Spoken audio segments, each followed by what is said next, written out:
So today it's pizza day. Pizza, pizza party. Pizza, pizza party. First you take the dough and you spin it, you spin it, you spin it, spin it, spin it. Pizza, pizza party. Pizza, pizza party. Then you take the sauce and you spread it, you spread it, you spread it, spread it, spread it. Pizza, pizza party. Pizza, pizza party.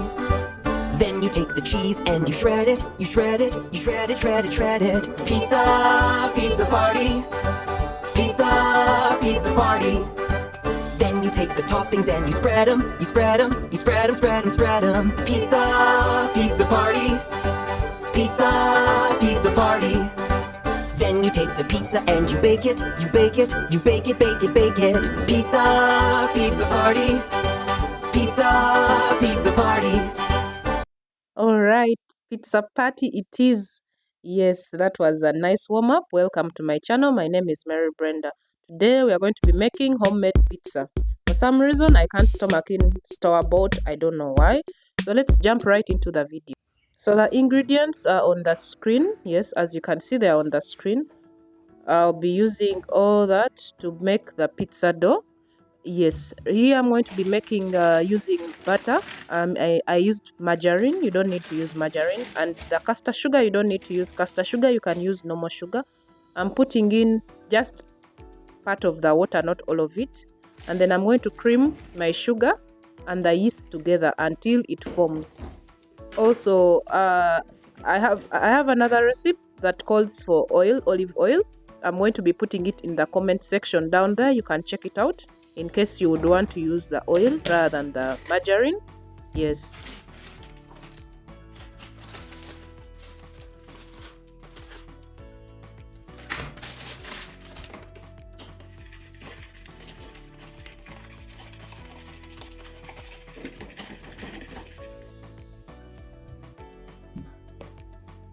So my yeast mixture, it did form.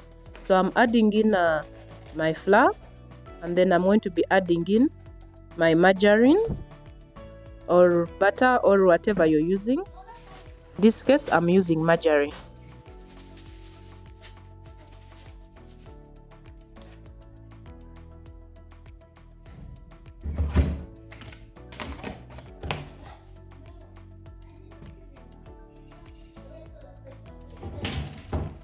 Add in your salt, and like I said, a good pizza crust or pizza dough should be bubbly, chewy, and with a nice salt level. So if your pizza does not achieve that, then I don't know what you're really making. I don't know what you're eating. Because for me, a good pizza dough should really be chewy, bubbly, and should have a nice color as well. Yes. So make a well and then put in your yeast mixture. Mix and then add the other remaining water and then knead to form a dough.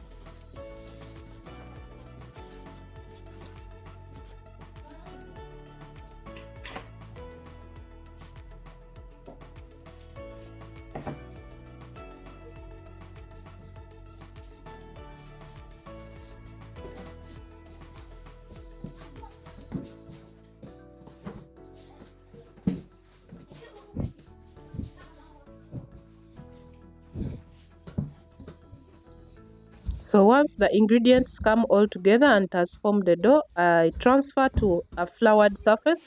My dough isn't that wet. I think the water I added, so I didn't flour my board. And then knead it to form something soft. We want the dough to be soft. Pizza really needs, pizza dough needs a very soft dough.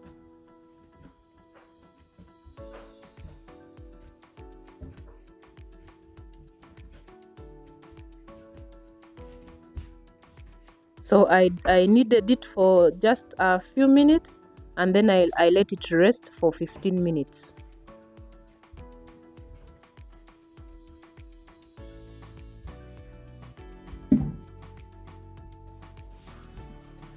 So after the 15 minutes, it was soft.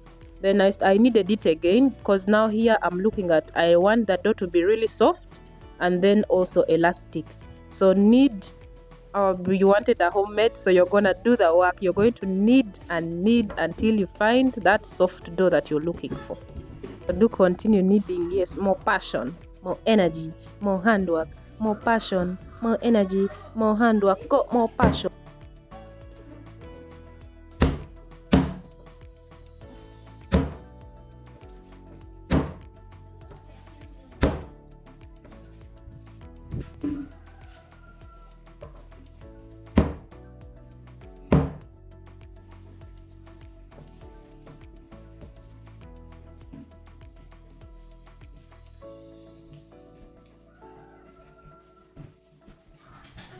So as you can see, it has come out smooth.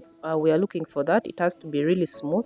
That is why we need it soft and smooth. And then pour some oil into the bowl, and then you're going to leave it to sit for 2 to 3 hours.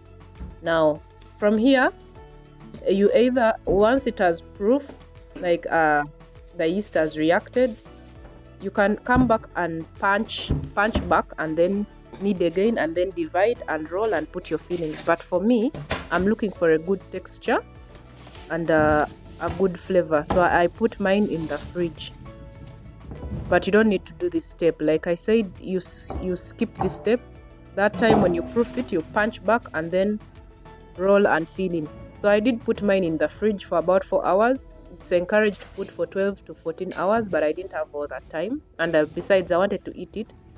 So I removed it from the fridge. I left it for 4 hours and then kneaded it again to form back the soft dough.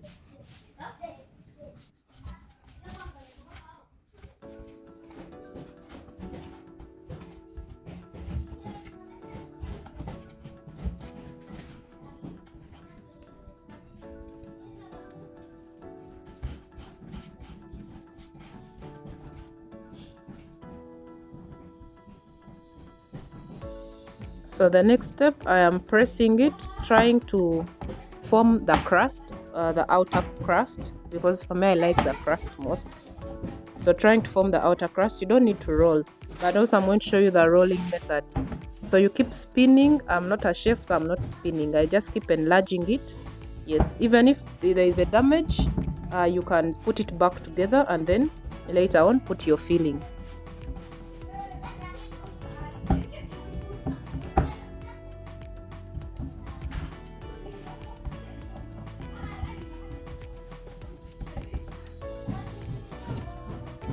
Then for the rolling, you can roll and then put your fillings direct. As for me, like I said, I'm into the crust, so I'm going to form that crust. There, I'm enlarging it because at home we are quite many, so we need it to be large. And well, spoiler alert, the pizza wasn't enough. I regretted making only one. Yeah, so you can double your recipe. So I don't have the pizza tray. I'm going to be using kitchen paper. So if you're doing this kind of method, you don't have that stove or whatever they call it, that one that cooks the pizza, make sure you preheat your oven at maximum temperature, 230. I did preheat mine at maximum. I think it's 300 something. I preheated it for a long time because I need the temperature to be really hot. So here I'm forming the crust, and then I'm going to be pre-baking mine because I'm not so sure about the oven temperature. So I did pre-bake it. Then I'm perforating it so that it bakes evenly. For the filling, you can check out my minced meat. I'm going to be putting it in the description how to make that minced meat. And then for the sauce, honestly, I got lazy, so I didn't make the sauce. I used ketchup. But for the pizza sauce, it's in the description as well, in case you want to make homemade. And it makes, it gives it that juicy, juicy taste. This one doesn't really bring out that taste that I was looking for. But anyway, I did use ketchup.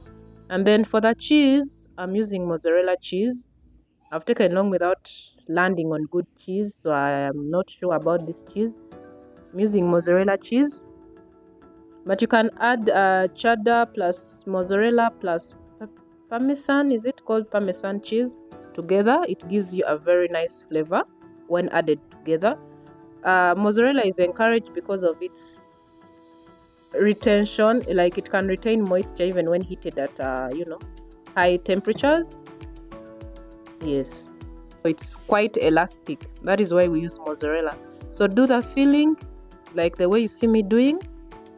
You can put any kind of filling you want, whether chicken, whether vegetable, it all depends on you. And just like the crust, a good pizza should have a good coloring. So be mindful how you color your pizza, and it should not be, the filling should not overwhelm the pizza. But hey, I'm a meat lover, so mine is going to overwhelm it. You're not going to tell me anything. I'm not selling it, I'm going to put it in my stomach at home. So I did feel mine. You don't need to feel it. So there I'm tapping so that the ingredients don't they were overwhelming. And then I'm going to top up with cheese. But as you're adding the cheese, please make sure you don't cover up the ingredients. There I'm adding black pepper. You can add aromat or whatever spice, or you just leave it. So make sure the cheese does not overpower the filling on top. Yes, and that is it. Then you bake at maximum temperature, or 230 depending, but it shouldn't be below that.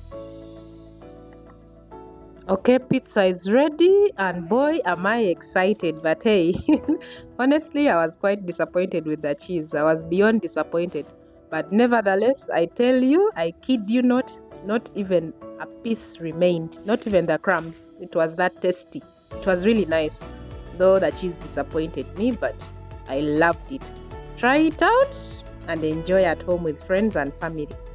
So quick question, how do you enjoy your pizza? Mine I dip in ketchup and enjoy. Let me know yours in the comment section. That's it. Bye bye.